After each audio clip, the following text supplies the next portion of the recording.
I didn't take that job for the money. I took it because I needed to get away. For myself, maybe. The offer was simple. Monitor the security cameras of a deactivated school from 10 p.m. to 5 a.m. Just watch and report anything suspicious. Easy, right? Only the security cameras worked installed after years of break-ins and vandalism. On my first shift, everything was silent. The school was old, massive, and pitch dark. And it was through the cameras that I saw. At 2:17 a.m., a small figure appeared on monitor 4, walking down the main hallway. A child. Part 2. The doubt. No one should have been inside, let alone a child walking around like she was heading home from class. I froze. Nothing.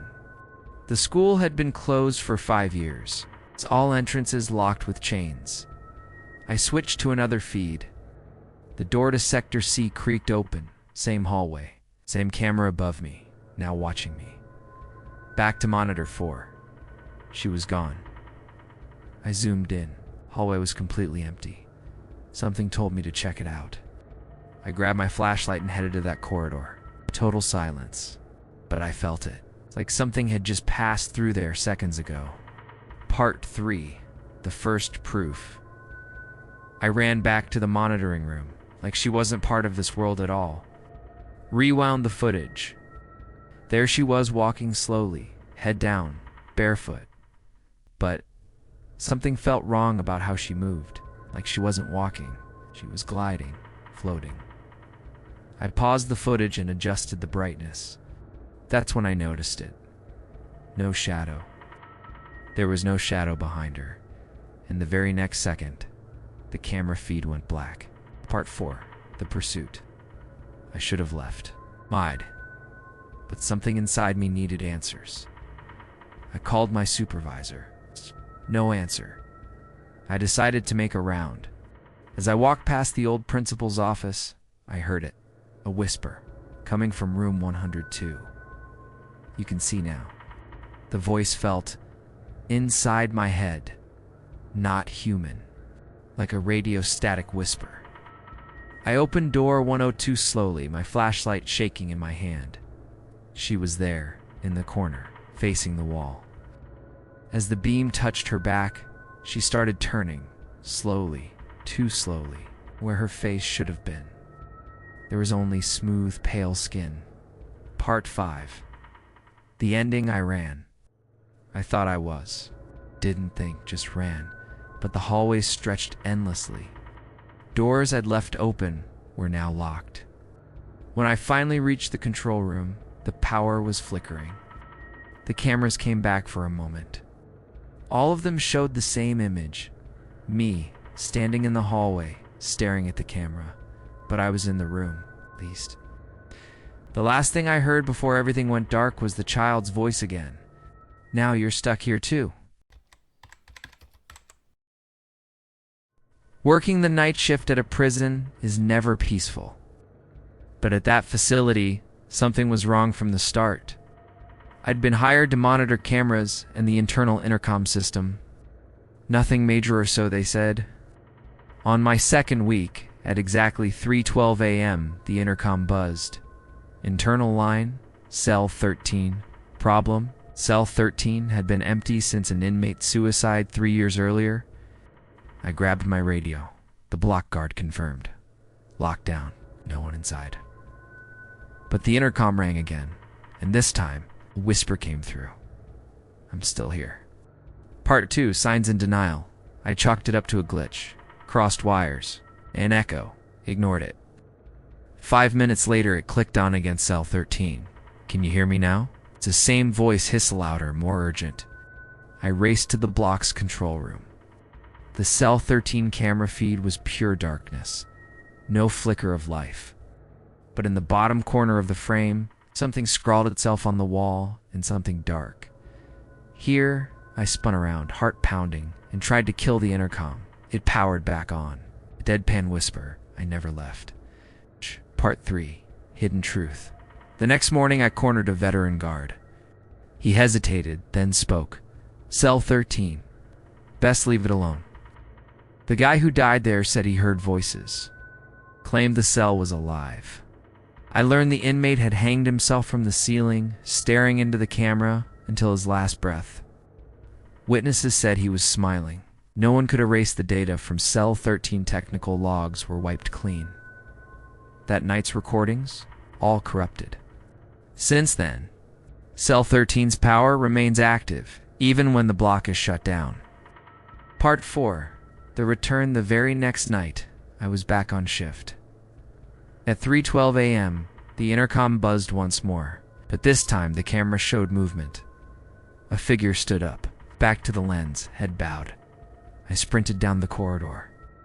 At the door, Cell 13 was locked, empty.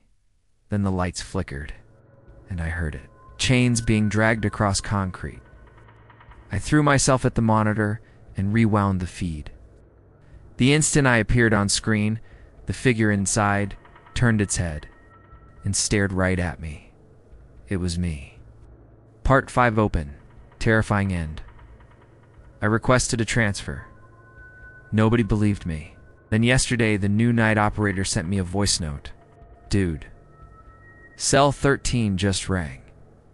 The voice said it knows me. Said you talked about me. That now, it's my turn. I turned my phone off and didn't respond because I know how this ends. Cell 13 isn't empty. It never was. I used to work the night shift at a gas station off a remote highway. It was peaceful. Almost too peaceful. Most nights passed in silence. Just me, the hum of the freezers, and the artificial glow of the signs outside. If the headlights hadn't been off, it parked near the farthest pump and just sat there. Engine running, tinted windows, no one got out. But one night everything changed. It was around 2:20 a.m. when an old car, a black sedan with no front license plate, pulled into the lot. That wouldn't be strange. I waited a minute. Then 2. 5. Still nothing. I pressed the intercom button at the pump and asked if they needed help. No response. The car was still there. Dow. The hood was slightly open. That's when the lights at the pump began flickering, and then shut off completely. Middle suspense buildup. I stepped out from behind the counter and walked to the door to get a better look. I locked the door, went back inside, and grabbed my phone to call the police, but I had no signal. It had never happened there before. And the strangest part? Soaking wet like she had just come out of a lake. The driver's seat was empty. I stepped back, a chill creeping down my spine. Then I heard the store's bell chime. Just walked slowly past me, straight to the fridge. She grabbed a water bottle and dropped it. The door was locked. I was sure of it, but now it was open. Someone had come inside. It was a woman, in a white dress, torn and dirty. She was barefoot. She didn't say a word. The bottle shattered, but she didn't flinch. She just turned to me and said, in a voice that sounded like it came from inside a tunnel, "He doesn't like it when you watch." Climax. Partial resolution and final mystery. Before I could say anything, the lights in the store flickered, and everything went black for about 3 seconds. I ran to the door, unlocked it with shaking hands, and looked outside. When they came back on, she was gone. The broken bottle was still on the floor, but there were no wet footprints, no trace of her being there. The black car had vanished too. No sound, no engine, no lights, as if it had never been there. I filed a report the next morning, but my manager told me the security footage had nothing recorded after midnight, not even me. The following week, I asked to switch to the morning shift, but I'll never forget what the woman said. He doesn't like it when you watch. And even now, at exactly 2:20 a.m., the lights on the farthest pump still flicker, even though the system is turned off. I've been an air traffic controller for 12 years. My night shifts are usually uneventful. Runways, clear skies, total silence. But one night, just after 2 a.m., a blip appeared on my radar. A commercial flight, call sign VT113. The problem? That flight vanished in 1998. Suspense build, rising tension. The radar showed VT113 descending slowly, aligned with the south runway. No nearby tower reported any activity. The flight's radio frequency was open, like it was waiting to speak. I thought it was a glitch, but then the radio crackled, and a weak voice came through. Control. This is Flight 113. We lost everyone, help. My blood ran cold. I triple-checked. No aircraft was cleared to land. I called my supervisor, he confirmed. VT113 was declared missing. All passengers dead. That call sign was retired. Climax, face to face with the impossible. The voice came again, more desperate. Control. There's something here. It's not human. The radar began blinking rapidly like something was hovering over the runway. I looked out the tower windows, nothing but darkness. But through the headset, muffled screams, crying, cockpit alarms. As if someone was reliving the crash in real time. You're taking us, please. Please. Suddenly, the radar shut down. The frequency went silent. VT113 vanished again. Ending. Final mystery and chilling twist. I submitted a full incident report. Investigated. Found nothing. No radio log. No equipment fault. They blamed stress, fatigue, hallucination. But 2 weeks later, at 2:13 a.m., another controller called me. VT113 is back. Same signal, same voice, calling for help. And now, every Tuesday at 2:13 a.m., the blip returns. For exactly 2 minutes. And the voice always says, Control is still here. I used to work night shifts at a 24-hour call center. Most calls were silent or wrong numbers. But one night I picked up and heard my own voice begging for help from the other end. The hours dragged on between repetitive scripts and never-ending calls. My shift started at 11 p.m. and ended at 6 a.m., the dead of night when most people are asleep. I transferred the call and moved on.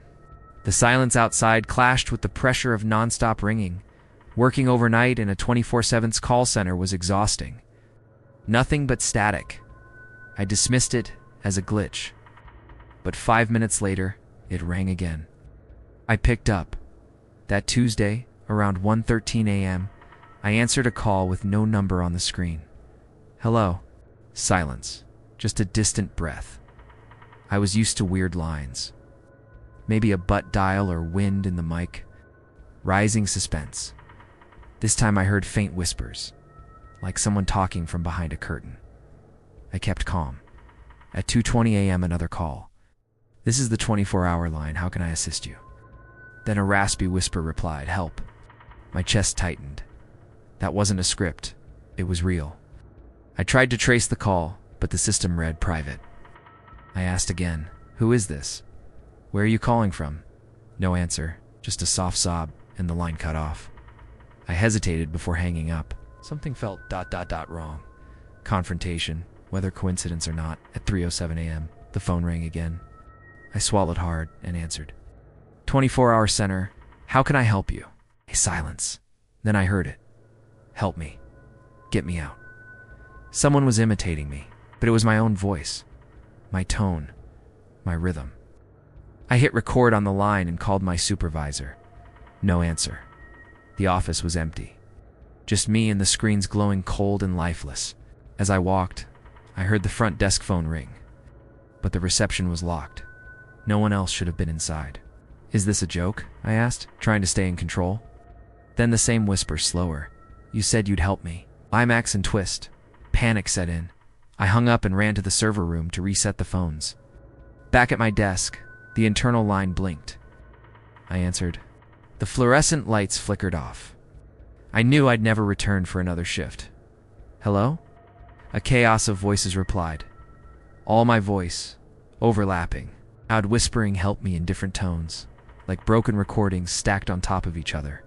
The monitor glitched. In the noise, one final whisper. Now it's too late. Then ... silence. Disturbing ending. My supervisor arrived at 6 a.m. sharp. I asked about the calls. The system? No errors. No recordings. No private numbers listed. Are you sure it wasn't a dream? He asked. There were no logs, no malfunctions. The security footage showed just me, talking to no one. I walked out in shock. My headset sat quietly on its hook. But to this day, at exactly 3:07 a.m., I get a notification on my phone. Missed call, private number, and a voice message with just one whisper. Help. I never thought an abandoned amusement park could come to life, until I heard the carousel play in the dead of night. Out. Our town's Luna Park had been shut down for months. Rusted gates, rides covered in tarps, total silence until one night I drove by the locked entrance. It was 2:27 a.m. I was about to leave when the music started. A warped, childlike tune echoed from deep inside the park. Could only be the carousel running on its own with no power. The carousel's lights, dull and flickering green and purple, glowed around chipped wooden horses.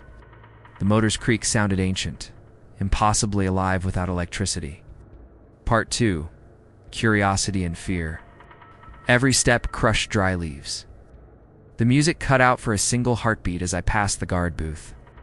My pulse spiked like I'd walked into something vital. I slammed on the brakes and peered through the chain-link fence. Grabbing my flashlight, I squeezed through a gap in the gate. Part 3. The carousel turns for me. A battered speaker crackled. Oh, Susanna, in warped, overlapping voices, flat and out of tune.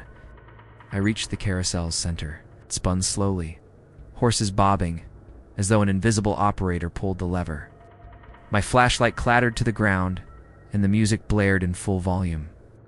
At my feet lay skid-marked steamy rubber tracks from invisible bumper cars circling the platform. Part 4. The presence at my side, and captured in the audio was a final whisper. I yanked up my flashlight and swept it across the cracked pavement. My flashlight revealed only the silent horses, no one in sight. I saw a shadow half my height, cast against the carousel's metal frame. When I looked up, one horse was empty, but its mirrored backdrop reflected a child's face, sunken eyes, and a crooked grin. Panic hit me. The power box was open, no loose wires. Impossible. A cold breeze carried a whisper. Come play with me. Part 5. The harrowing end. I bolted, but the gate slammed shut before I reached it. The melody sped up. Desperate, I climbed the fence and jumped down on the other side, twisting my ankle. As I hobbled back to my car, I glanced over my shoulder. The carousel had stopped. But the next morning, when I reviewed my dashcam footage, I froze. Someone was sitting on a carousel horse, back turned, wearing old-fashioned children's clothes. See you tomorrow. I never thought cleaning a morgue alone at night could be scary, until the drawer opened by itself. I'm the night shift cleaner at the city hospital, working from 10 p.m. to 6 a.m. My shift is usually monotonous. Shiny floors, sterilized counters, drawers of instruments always in their place. But that night something changed. Around 3:05 a.m., I was sealing a tray of scalpels when I heard a metallic creak like an autopsy drawer sliding open down the silent corridor. I froze. That drawer was supposed to be locked. It needed a code. No one else was here. Part 2. Growing unease. I took a deep breath and pushed the drawer closed. But it swung open again at its own. A blast of cold from the air duct hit me as I approached. My flashlight beam landed on the floor. Fresh, bloody handprints trailed across the polished tile, as if someone had dragged palms down the hall toward the emergency exit. My heart pounded. I followed the prints step by step. Each stain grew darker, fresher, until they vanished just before the door. Part 3. The macabre discovery. On the floor lay a pair of latex gloves soaked in blood. Resting atop them was a note scrawled in red ink. I stepped through the fire door gap still, tracking those prints, and found the emergency door ajar. I nudged it open carefully. Inside was an empty gurney, the sheet crumpled. Then, I heard a low whisper from behind a large cold storage unit. "Stay until the end. I'm right here." A deadly hush fell. Part 4, the confrontation.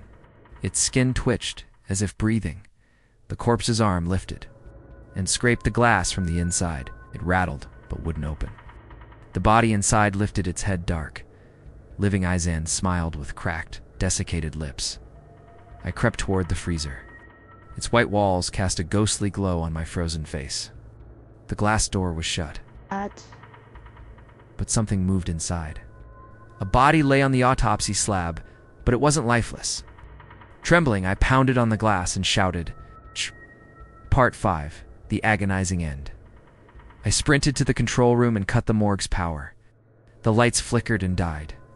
Even in total darkness, I heard that drawer creak open again, slow, heavy footsteps coming closer. I dropped the note. In the dim light of my dying flashlight, I read the words scrawled on the floor. "Now it's your turn." I've worked the night shift at hospitals for over 6 years now. I've seen my share of strange things, whispers in empty corridors, elevators moving on their own, alarms going off without reason. But what happened last winter was different. It was 2:47 a.m. I remember the exact time because I had just logged a patient's vitals when the emergency elevator dinged and opened. It's completely empty. That wouldn't be strange if not for one thing. That elevator had been out of order for 3 days. I stood there frozen. No patient, no staff, no explanation. Just a wide open door leading to blackness. I should have called maintenance. I should have walked away, but I didn't. It moved on its own to the 3rd floor. The lights flickered, and a cold air filled the space like a freezer had just opened. Meo da narrativa escalada do suspense. Curiosity got the better of me, and I stepped inside. I pressed B for the basement.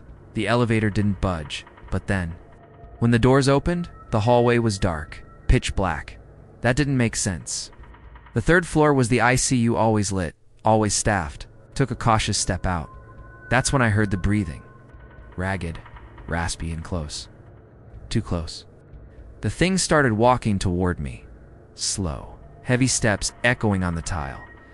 I turned my flashlight on and pointed it down the hallway. There was a figure standing motionless in a hospital gown. No shoes, no ID band, no face. The light flickered, and for a split second, I saw a tit's face, or rather the absence of one, just skin, no eyes, no mouth. I ran back into the elevator, pressed G frantically. The doors wouldn't close, and then, just when it was 5 feet away, the doors finally slammed shut. Risolo o partially final, I stumbled out onto the ground floor and nearly collapsed at the nurse's station. But no one believed me. Security reviewed the footage. The elevator never moved. The hallway. Pitch black. No figure. No sound. Nothing. They blamed stress. Sleep deprivation. But I know what I saw. Here's the worst part. That elevator. It's sealed off now. Officially condemned. But last night, at 2:47 a.m., it dinged again. They say the worst things always happen at night. I used to think that was just something people say until a night on patrol changed everything. The night shifts were brutal. 3 12-hour shifts a week, mostly patrolling empty roads through a forested town. That night, I was driving down a long, dark road, barely any traffic, almost no lights when something strange caught my eye. I was a regular, and I knew the owner personally. A few months ago, I landed my first job as a police officer. As I passed a familiar cafe, I slammed the brakes. The lights were on. This place always closed at 6 p.m. I knew that for a fact. No reason for the lights to be on, no reason for the door to be open. I reversed into the parking lot and stepped out of my car, calling the owner's name as I walked to the front door. It was unlocked. The entire cafe was empty. My voice echoed off the walls. It was just after 3 a.m. Then I heard something. It's mechanical and organic at the same time, if that makes any sense. A noise. From beneath me, I turned on my flashlight and stepped into the darkness. There were no light switches, just cold concrete steps leading into the unknown. I didn't even know. The cafe had a basement, but there it was. A small, heavy wooden door at the back. The sound happened again, louder. This time, and I realized it was coming from the air vent. Just inches from my face, was a hand. A gloved hand. At the bottom, the basement was pitch black. Then I heard it again, a sound I can't even explain. It came from the back room. I moved slowly, heart pounding, until I reached what looked like a storage office. I pointed my flashlight toward the vent, but the beam barely passed through the metal grate. Then I leaned in closer. That's when I heard it. Someone breathing, heavy, close. I froze. Tilting the light just right, I caught a glimpse inside, and my blood ran cold. I drew my weapon and shouted, ordering whoever was inside to come out. But they didn't. Instead, I heard the sound of someone crawling away through the air ducts. We searched the entire place afterward. There were no signs of forced entry, no broken vents, no damaged windows, nothing. Whatever or whoever was in those vents vanished. But the sound I heard that night still echoes in my mind. A sound that didn't belong in a cafe. A sound that didn't belong anywhere.